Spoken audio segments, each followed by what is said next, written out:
joined by the wonderful Breaky CBK. Breaky, how you doing? Yeah, well, I'm apparently late. I swear, whenever I go to get like just a food real quickly in between a break, the time when I just want just a little bit of time to eat, the games just start right away. So, but that's what we had right here. All right, so we are into the game. Good introduction, appreciate it. Thanks for stepping in there. All right, so game 2, Vega Squadron up 1-0. Yeah, no, they looked very good. They looked pretty. Really a lot of work cut out for Pries Gaming here in the second game. I am noticing IO not banned yet, as well as, again, Mars wasn't even banned or picked last game, so I'll say we're going to see him picked, but we'll see what changes happen, because clearly something needs to be changed for Pries Gaming at least. Yeah, they just have to do better in their lanes, I think. And the silencer pick, it's as you said, time and time again, they found real ways to abuse it. And the fact that they were able to win top lane so hard, it really did snowball because it allowed So Bad to go help all 3 other lanes. That it did. And they banned Doom on the side of Pries Gaming. So now the decision time for Vega. Do they leave IO open, or do they let Pries Gaming maybe first pick it instead? IO is one of those heroes, though, like as strong as IO can be. Okay, he's not banned.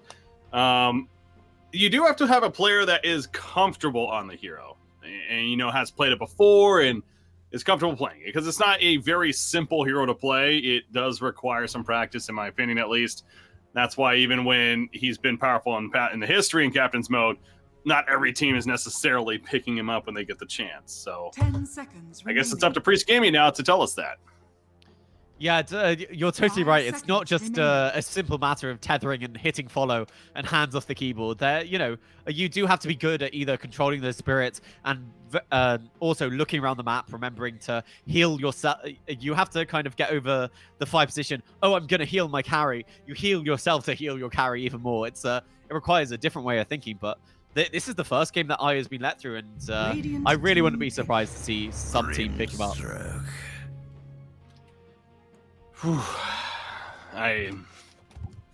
People love Grimstroke. I don't know. I'm still almost that. I guess the hero's good, but one, I want to just see more diversity, but 2, picking up Grimstroke over IO to me is just that tells me that they do not have a comfortable IO player. Like that right there is what that tells me. And now Vega Squadron has the chance themselves. Imagine if they go IO Mars. Wouldn't that be something? Remaining. That sounds like a great dual lane. I would love to see the side of Vega run that if they want to. But to be honest, it's the side of Pries. They run this Grimstroke every time they can pick it. The only reason they didn't take it last game is because it was banned out against them. And they have made it look pretty good. They're good at pairing it with their carries to be able to achieve something in the lane. They're very good at playing around the soul binds as well. But are we going to see the IO? They can still pick it up with the Brewmaster. That's a strong lane. Because you really don't want to give away to teams that you don't play this hero, because it means they basically have a free ban in a sense, because they don't have to spend it out on the IO or the Mars. Well, I suppose if neither team picks it up, then it's kind of a win for both teams, right? Where it's like, all right, we just don't have to worry about it then, as far as using a ban on it. But they're thinking about 5 seconds second spot, and you have to wonder again if IO is at least one of those considerations. Of course, brew match of the opening though, the offlane. Okay, so there's a Dark Willow. Priest did ban Dark Willow. I think it was their 4th ban even last game. And like I was talking about, it's one of those, they clearly know these players a little bit better than especially we do. And there was reason for it, apparently, because Vegas doesn't want to be banned. They pick up Dark Willow instead. Yeah, you're totally right about that. It just seems to be a comfort hero, and you know who we were praising last game for their Spirit Breaker play? So Bad. It seems to be one of his favorite heroes. Now I'm looking at it on Dota to Buff. So I'm really excited to see this, because this hero did fall off quite a bit, but when people really like the hero and are very good at playing it, it looks like it just has so much disable and so much magic damage, and eventually I very often see them killing carries just as soon as they get their level 6. So I'm curious to see if So Bad is able to achieve this on his Dark Willow. Yeah, did also receive a couple of buffs. His level 15 talent, Dark Willow's level 15 talent, just straight up was buffed from 90 GPM to 120 GPM, so that's pretty good there. Level 20 talent also was reworked from a Shadow Realm max damage to instead of minus 12 second on the Bramble base cooldown. I'm not very familiar with this hero, but that actually sounds potentially pretty good. I don't know the base cooldown of the ability. Sounds like it's going to make it pretty damn short, though. And then there was the Ags added on top of that, how no longer gets taken out of the Shadow Realm when she attacks. And obviously that's a big burst damage that she has coming out of those Shadow Realm attacks. The fact that she can now just hit 3 or 4 times with that burst damage, again, sounds pretty good. No Dark Willow expert, so I don't know if that's something we should expect to see or anything, but at least those were the changes in the patch notes, and maybe one of the reasons why Vega is highly prioritizing it. Yeah, I don't think if you're a 4-position Dark Willow, you're ever going to build that Ags. Maybe if you're some sort of mid lane Dark Willow. But, you know, if the game goes to like 60 minutes, then, you know, you get that attack speed talent at level 25 on the Dark Willow, plus the Aghanim Scepter. I've seen in demo mode that wreaks some real havoc. And also, by the way, the Dark Willow is pretty good against the Morphling, you know. As she gets that fear, so he's not able to use the Morph and that kind of thing. And also just a natural Spirit Vessel builder as well. Yeah, I was thinking the same thing there, so I'm glad you brought that up, how they picked up Morphling into a natural Spirit Vessel builder. Not again, it's not like a reason not to pick up Morphling, but that's already something that Vega Squadron has as a tool to themselves. And yeah, Dark Willow with the Bedlam, with the auto attacks out of the Shadow Realm, it is a support that certainly can deal some decent burst with it, even without that Ags, as I was mentioning there. So both IO and it's funny how this series has kind of changed things a little bit. All the series yesterday and the series earlier today, Mars and IO just banned by every single team, no matter what. This series, Mars wasn't banned or picked last game. This series so far, or a game, neither one is picked or banned even. And I'm rambling. We have a Lion third pick. We have a Wraith King coming out for Vega Squadron after the Ancient Apparition. So things really got interesting now. Yeah, I kind of like the Wraith King directly into the Lion because, you know, he thrives off that burst. Worth noting, though, that a 4-position Lion who gets the Ag's Finger, you target one person, it's going to double the finger damage with that Grimstroke ultimate, and as well as give him double the charges. So that's a really strong combination if this Lion is able to ever pick up that Aghanim Scepter. But you're totally right. You know, they've just gone all in on countering this Morphling.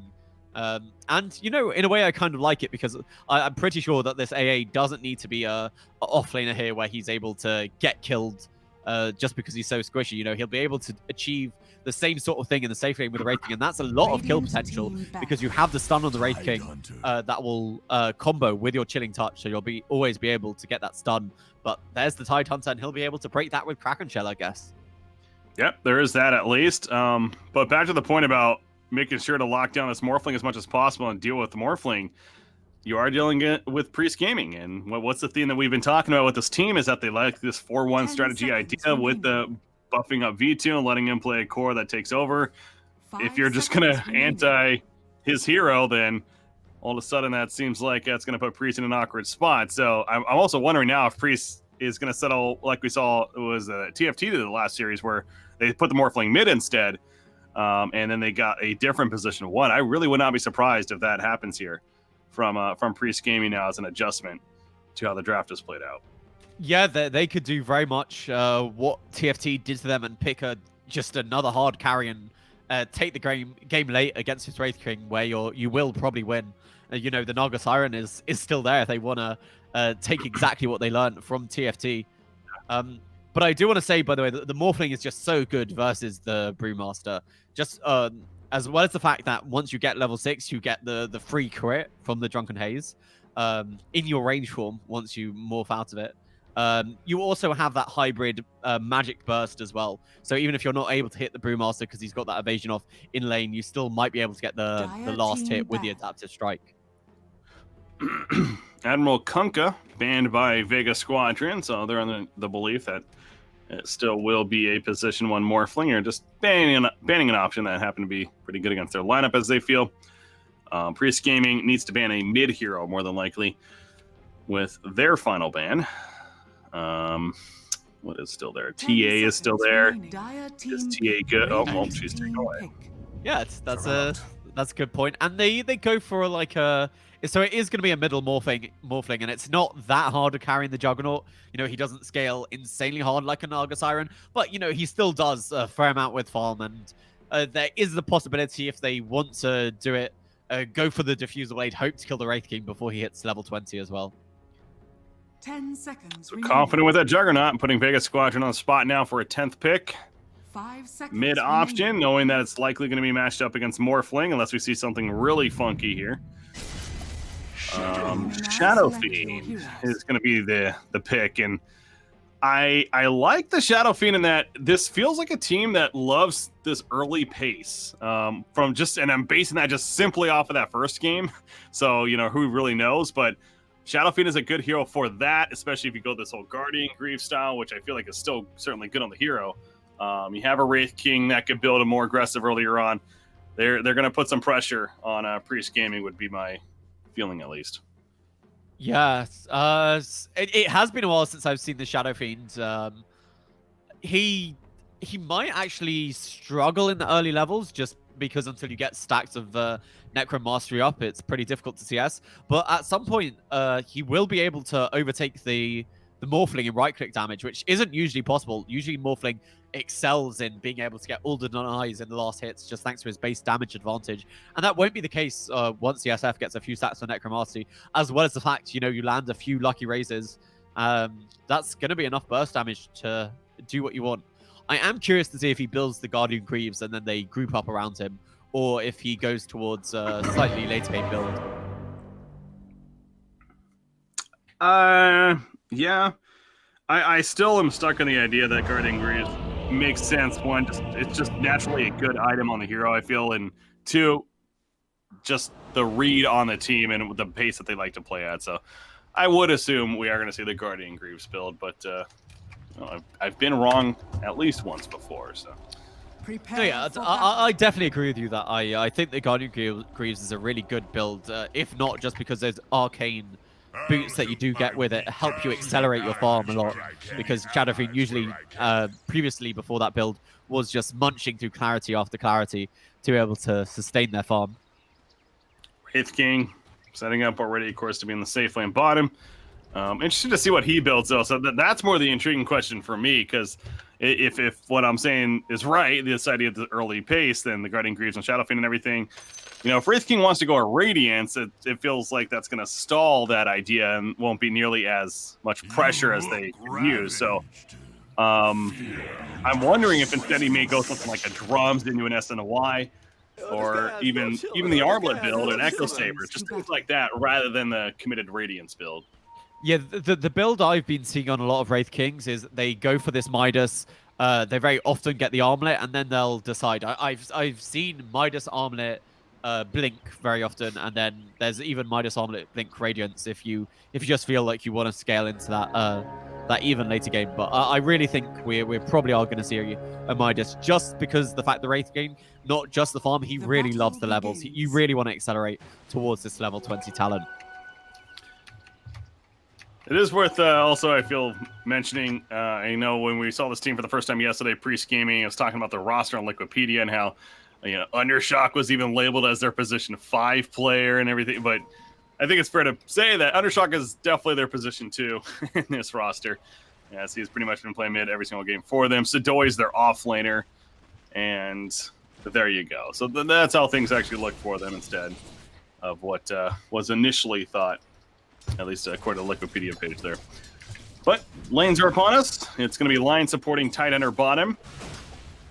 And yeah, the Soulbind synergy is definitely here from Priest Gaming. They did make sure to get that from Adaptive Strike to, of course, Finger, as well as even Hex on top of that, to Gush from Tidehunter. They definitely have plenty of follow-up for the Soulbind and Grimstroke.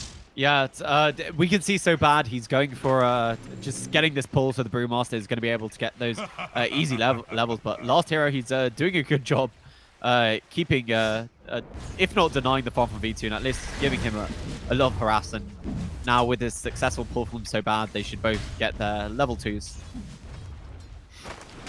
Hey, Wraith Kings does seem like a pretty good combo. A Wraithfire Blast should set up a Cold Feet proc, if timed correctly, between this combo. In fact, we already saw that being used on Tidehunter in this laning phase, so something to look out for. And both are really shorter cooldown, only 10 seconds on Cold Feet, and Wraithfire Blast is only 14 seconds. So in fact, as Zani runs up right there, He takes the immediate response. I believe he got a stick from the side job, and that might be cost him his life, although there's that cold feet proc I mentioned. Great Fire Blast go well on cooldown, another Anchor Smash, and a couple of auto attacks later does go down, but the cold feet on Sadoy sets up a turn at least for this Vega Squadron roster. Yeah, but I think you're more than happy to take that trade. You're the offlaner. You don't expect to be getting first blood, especially against the carry. It looks like they just didn't expect. I mean, it wasn't even that much burst damage, but just over time, just whittling down. They've been zoning this Wraith King away from the lane, and you can see that reflected in his CS. He got greedy going. The only reason that happened is because he wanted to go to the side shop to get a stick. So yeah, he went to the side shop. He's like, I'm just gonna go pick this up. Don't mind me. And they're like, no, we're gonna mind you. We're gonna kill you, in fact. And yeah, they certainly did. So yeah, absolutely worthy trade. And Tidehunter, he was out of mana at that point anyways and low on life, so it's free regen in that sense. And he comes back in. So hopefully, sake of Vega, don't overstep once again. But mid matchup, keeping an eye on that. It's 15-3 Morphling versus the 13-2 Shadow Fiend, who currently has an Arcane Rune even active, and certainly making use of that with the raise spam that he's doing. As we do have a pause, but the mid matchup seems very even right now, at least. Yeah, the fact that it's even so early, I think, kind of goes in advantage to the Shadow Fiend. Obviously, he does have the Shadow Razors to help him out early. But, you're looking at the CS, you're looking at how low Undershock is, and GPK, with the 2 stacks of the Necro Mastery, soon he'll have those 20 souls, and he'll hit harder than the Morphling. So I think this lane just gets more and more Shadow Fiend dominated, actually. Like, Undershock will probably have to start using the Adaptive Strike to secure the range creep. Keep an eye on that. You see Shadow Fiend does have a Bracer queued up for some early tankiness that he's planning to work with, as looks like we're ready to resume. Juggernaut, though, can't forget about his farm either, and V-Tune is 15-3, right? 16-3 even right now, up at the top lane. And will he go the Battle Fury build? This one, most certainly not nearly as sold on. That we're going to see a Battle Fury on Juggernaut. One, because it's not an item we see a lot of the time necessarily on the hero, and you do have that other core in Morphling mid, so I'd probably more expect the Yasha and then going from there, maybe even the drums early himself, but we'll see. Yeah, I really hope V-Tune is happy with the Yasha drums and Maelstrom. While GPK gets a solo kill in the mid lane, I saw him harassing down the Morph. Yeah. He had an Arcane Rune and was just using the Shadow Razors, but Morphling just shifting to Agi and I guess getting caught out there. Yeah, I had it on there for a second. I was like, oh no, he's going to be fine. And then it must have been the agility shift, like you said. It's hard to tell unless you really click on him to see, but he gets caught off guard. At least a double, if not even the triple raise lands. And that's a solo kill for Shadow Fiend, so he is definitely winning that mid matchup. As Sadoy, the Cold Feet procs once again, trying to run away. Another Wraithfire Blast in 4 more seconds. J4's in pursuit, though, himself. Zani can stay in range. No, he cannot. Instead, they go for Lion, but Lion will be fine. He is going to be procced, though, by this combo. And in fact, J4 wants the kill on him, but now he takes a gush, and he overcommitted a little bit. Anchor Smash used from Sadoy. And J4, it really felt unnecessary to even stick around that long. So good job by Pries Gaming to take advantage. And they're going to go for Wraith King now. Wraith King 2-4 up. Anchor Smash, good job with the stick, keeping himself alive, buys boots. Trying to run on out, but the auto attack from Lion get the kill. And a good job at baiting them in, I suppose. Yeah, this bottom lane going very well. J4, he should have correctly identified that he was dead, because I think he could have manned up on the Lion and, known he was dead to the Tidehunter and actually got the last hit on the Lion. But, as soon as you start backing away, you put this tanky Tidehunter in front and just able to get both these kills in the bottom lane. It feels like the Wraith King, he's not having a very good time this game at all. Yeah. He's certainly struggling down there at the bottom. His 5-minute bounty rune's coming out. Last hero manages to bottle up this bounty rune and runs away with the Drunken Brawler, or trying to. First crown applied to Juggernaut. He doesn't have a spin currently, so he's going to have to accept that stun, but more importantly, it keeps him alive on Brewmasters. They get all 4 they did. Wow. J4 got the bottom 2 bounty runes as well, so that is great news for Vega Squadron, despite how the bottom lane's been going. Yeah, and they might kill Sadoy. Sadoy again. He's not going to be able to turn this one around. I was just actually going to say in the top lane, it looks like there was a bit of a miscommunication here, because so bad he took one of the bounty runes, and really that should have been given to the Brewmaster so he could have this full bottle, even though they were heading to the shrine next. Oh, yeah. Yeah, I don't know if anyone was pressuring to force him to pick it up or just an overstep on his part, but yeah, doesn't have a bottle charge currently. And without that, but V2 taking the cursed crown. Don't have information yet in terms of what he's thinking. Just at least going the wand, a Wraith Band. So, certainly intrigued by that. Spirit Vessel for Dark Willow already queued up for him. As expected, so bad might be in trouble though. The TP play wasn't too late, it was. He needed a TP right away to have any chance. Sadoy again in the bottom lane, haste room here on this Shadow Fiend, and they're just going to be able to run him down. Was that the full triple raise connecting? Either way, it doesn't matter. Radiant structures are fortified. That was. It's crazy. The damage amp, ever since they added that, it is something when you see even the second, especially the third raise land, how much damage comes out. By the way, this line of Yoku, he has been sitting in this mid lane for such a long period of time. That's why the Shadow Fiend, he went to the jungle. But oh, so bad after his death, he's TPing into this. Oh, you see, he's happened to be here. He didn't even TP in. He walks in, Morphling, morphs into Shadow Fiend, goes for the raise turn. Doesn't hit, but now Shadow Fiend running back in. You can see the Shadow Realm auto attack. Undershock will be fine. But yeah, they could not kill Shadow Fiend. Lion was sitting there for a while, as he talked about, but it wasn't enough due to Dark Willow support being there. Bottom lane again, Sadoy taking some more pressure. However, Lion is nearby. Also the Earth Spike, but now Lion could be in trouble. We're going to see the Cold Feet coming out soon. Yeah, no mana on the stick. Okay, he did. Stick into the stun. That's cool. Yeah, even Dark Willow assisting, so easy kill in the end of the line.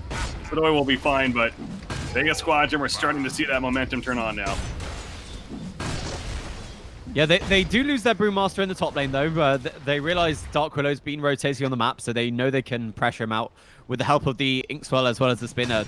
A real classic combination, as well as the Frost Shield spin. Though, you know, these two heroes together with the Juggernaut, I think, as some of the strongest lanes about. But yeah, GPK being able to survive that gank. The Lion spent, I think, a full 2 minutes in the mid lane waiting for the Shadow Fiend to return. Sadoy trying to finish the Vlads as the casual Morbid Mask currently.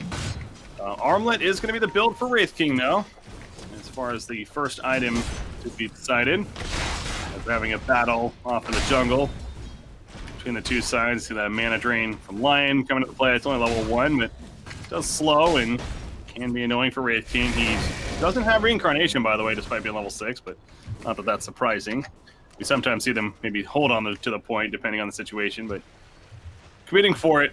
We'll see when he eventually gets that Reincarnate. Good to go, but Arcane Boots are finished on Shadow Fiend, so we do have the answer there. It is going to be the Guardian Greaves for him. And yeah, with the Armlet on Wraith King, I certainly expect Vega Squadron to start looking to push objectives sooner than later. Oh, I don't know if you saw what happened here in the top lane, but last hero, he was trying to make a go onto V-Tune, and he spins away into trees and then TP's out. Zanny was already here, but really nice dukes by the Juggernaut there. They just weren't able to find him in the trees, and he TP's out safely. But it's exactly as you're saying about this this Wraith King ultimate, because you hit level 6, and there's no way of checking anymore if you have any skilled up. So even though he doesn't have it, you just don't want to commit to this Wraith King anymore, just in case he has it, and his whole team TP's in. He's going to spawn his skeletons as they're pushing top. And they are going to get a free tier 1 tower kill. Now, mid lane being pressured by the Dire, but we are going to see a reaction from the Radiant. As Ice Splash flying in the backlines. Uh-oh. Undershock. He was not ready for that. He gets rid of up as well by the Bramble Mains. He's solo alive. The Cursed Crown. He is dying. So bad. Great setup from him. Beautiful Ice Blast timing. And top lane, Zani's still going up here with an army that still is alive for now. Grimstork finally comes in to help stall it, but good hold from Vega, and they're counter pressure now.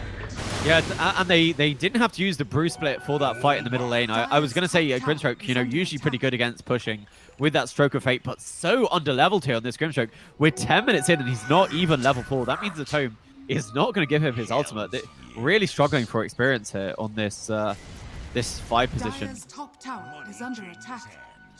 He picks up the bounty rune on Lion and is going to get both of them at least. But yeah, Grimstroke, 1,300 net worth. Not a feel good for him, but picking up some at the top lane at least. Morphling, though, at bottom. Triple Wraith Band Power Treads. So no answer on him yet either as far as what he's planning, but we do have one on Juggernaut. It is going to be the drums and going the Diffusal route, but same idea. Talking about that earlier again. Seems like they could use him to build a bit more early power rather than the Battle Fury and taking it to the late game. So I want to try to contest with what they know the inevitable is coming up of the timings here for Vega Squadron. They see the arcane boots on Shadow Fiend. They know the Guardian Gears are coming. They see the armlet being built, so things are going to get a little more dangerous in the next couple of minutes. Yeah, Drum Diffusal build, he's just there to handle the Wraith King. They really want to get rid of his mana. They have mana drain, they'll have Diffusal, the mana break on that, and so they're really hoping they don't have to fight 2 Wraith Kings in the fight. But, you know, Vega, you talked about how in the first game, you know, they really favor this aggression. They really favor these early game timings. And, you know, that's why he's just rushing the armlet, you know, no Midas for him.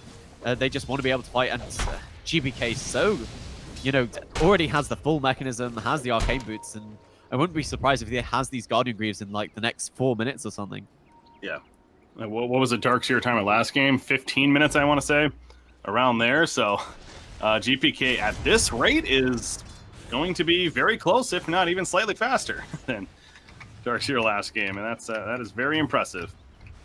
If that happens to be the case, but really, no matter what, at this point, it is very impressive. And the mid-tier 1, Wraith King joins in. They're going to push this tower. Armlet's not even finished yet, nor is the Guardian Greaves, but yeah, they're not letting that stall them. They're still putting the pressure on towers. Yep, just an easy tier 1 with all those skeletons, and they definitely could continue pushing this until they defend. I think they literally just wait until they defend, and they might look to take a team fight, or they might look to back off. But with the positioning they've got, as well as this DD on last hero, I don't think there's anything you can do if you're the dire side. I gotta say, Vega's reminding me a lot right now of a CIS Brethren team in Gambit Esports. Throughout the season, they've been a solid team, of course, qualifying for a couple of majors. I'll get to that in a second, because bottom lane, Morphling again hit by the Ancient Apparition Ice Blast. GPK TP'd in, could not do enough damage, though, to take advantage of it, so Morphling at least gets away.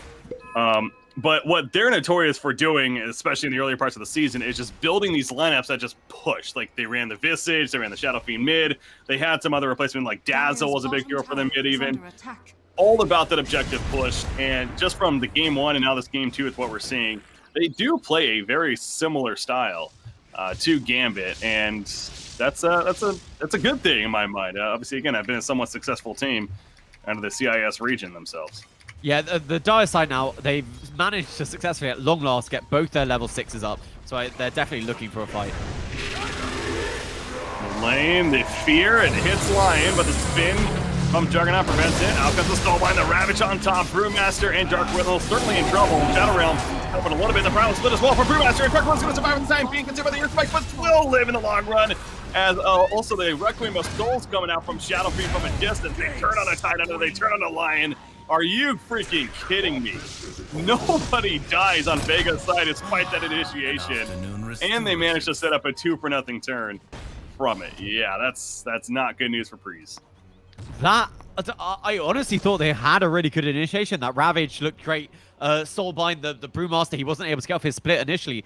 But everyone just living on pretty low HP. I think the mechanism there from the Shadow Fiend probably really helping out in that fight. And they're able to turn it around, get these 2 kills. They've already taken the tier 2 mid. So they want the tier 2 in the top lane. Knowing these timings are on cooldown, knowing Fingers being used, knowing Ravage being used, I don't see why Vega stopped. No, there's no reason. Absolutely no reason, other than they're not all together right now necessarily, but they're going to push us through, get the tier 2. They do it freely, and they are starting to run back now, but clearly mission accomplished as far as objectives go. Shadow Fiend has officially finished the Guardian Greaves, and hasn't picked up. Currently on a 10-second cooldown, ready to use again. But mid tower does go down for the Dire team, at least an objective for them, and they are going to control some bounty runes down on the bottom side. Undershock, though, he's got a Yasha on the Morphling, needing to make plenty more progress still. In fact, now he queues up the Ethereal Blade. I know he had the Mantis Talk up earlier, but a change of heart as he's finished the Yasha first.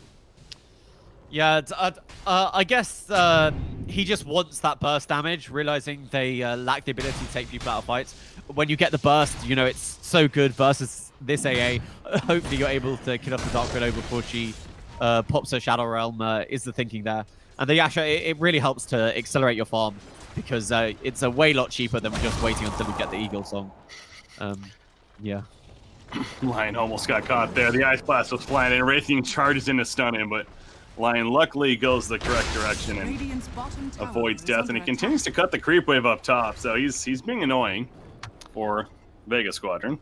Yeah, and an interesting build he's gone for. He did forgo the Midas, just going for the Armlet, but is going back to the Radiance. And I have to say, I really like it because with this Armlet, they've been able to fight early, and that Radiance, it helps as a farming tool, and it also helps as a damage item as well for the Wraith King. So I like the build that he's going for here on Zani. Yeah, I agree. It makes sense to me too, and you can certainly get away with it with the lead that you have earlier on in this game. Dire scans Roshan. That shows you how scared they are right now, and really the lack of map control that they have in this game at 16.5 minutes. So, of course, it's not happening, but they don't know that. Pries is a pretty dark map for them. Lion is going to realize that quickly, as he is probably dead. Wraith Fire Blast connects. There's a Thunderclap. Not much more he can do to get out of this one. Ice Blast even coming through. Okay, maybe he can't get away? No, there's no way he gets away from this. Yeah, the Drunken Brawler through the trees, they didn't find Yoko in the end. He did very well to survive as long as he did, though. Yeah, he's like screaming, team, where are you? Come on. Nobody came. I mean, Spin TP from Juggernaut bottom lane survives. Yeah, I was just going to say, this is the issue without having your tier 2s, because, you know, usually they can't chase you that far to your tier 3s before, you know, you just outflank them and you TP all behind them, but that's no longer possible because of the map control that the side of Vega have been able to exert. Yeah. Yeah, Zani already has 3,200 gold saved up. So, Radiance is very, very prime right now, just 17.5 minutes, so the follow-up for Shadow Fiend will be a Yasha into a Manta style, so getting on that right-click presence, and this is very F9-esque, and as I mentioned with the Gambit Esports team, how they play in GPK following suit is doing pretty much the same build that we would see on him.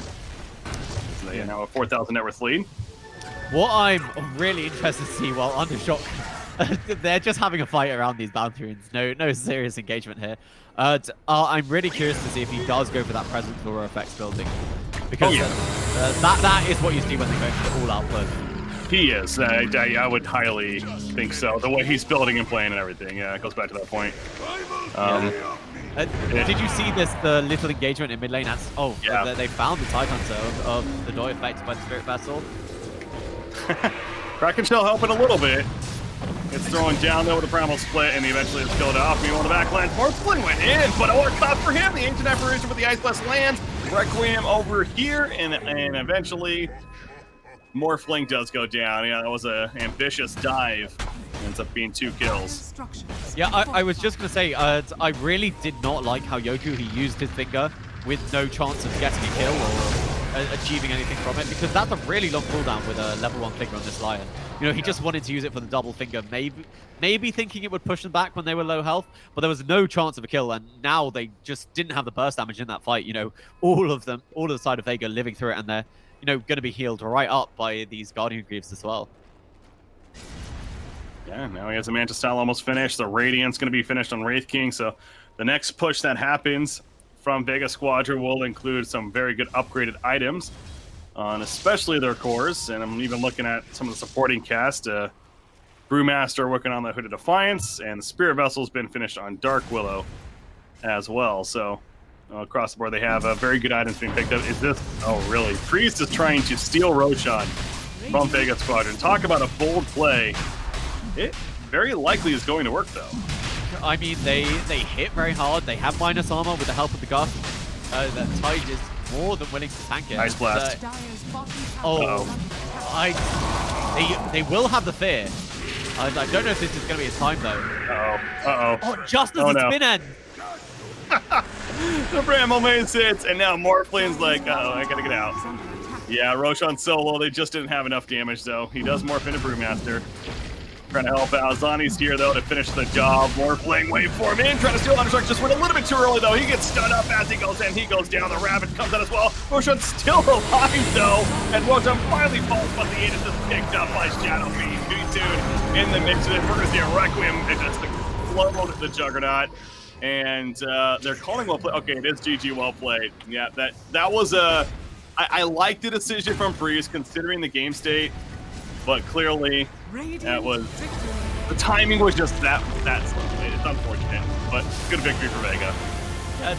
Vega, I really thought they were going to get caught out from that Roche pit, but, you know, just using the global vision provided by the AA, and the Dark Willow was so lucky there because Juggernaut, you know, he thought that kind of thing was coming in because the AA blast had happened. But right as his spin ended, and that just allowed the side of Vega to be able to take over the pit and take the fight. The Morphling, you know, waveforms into the pit, very brave, trying to steal the Aegis, but they just have more than enough damage. He instantly goes down, and they were never going to win that fight once the Aegis had been taken by the Shadow Fiends. Yeah. Yeah, Roshan again going the way of Priest in that fight, but the Aegis, the claim that really matters, picked up by Vega. And even if they somehow win that fight and get the Aegis at the last second, it's obviously still much of an uphill battle that Priest had in front of them. So they went for the all-in play, try to give themselves at least a little bit of hope in that game. Did not work out in Vega Squadron. This is a clean team right now, and they deservingly so are in the grand finals of the Cheat League Invitational European region.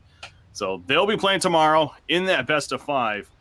We need to now figure out who they'll be playing in the grand finals, and that sets up our next series, which will be our final series tonight, as it will be Windstrike taking on Team Singularity. Team Singularity, the second place team out of Group B, going up against Windstrike, the team that we got to see several times look very good as the first seed out of Group A. So looking forward to that one. We are going to go to a break, though.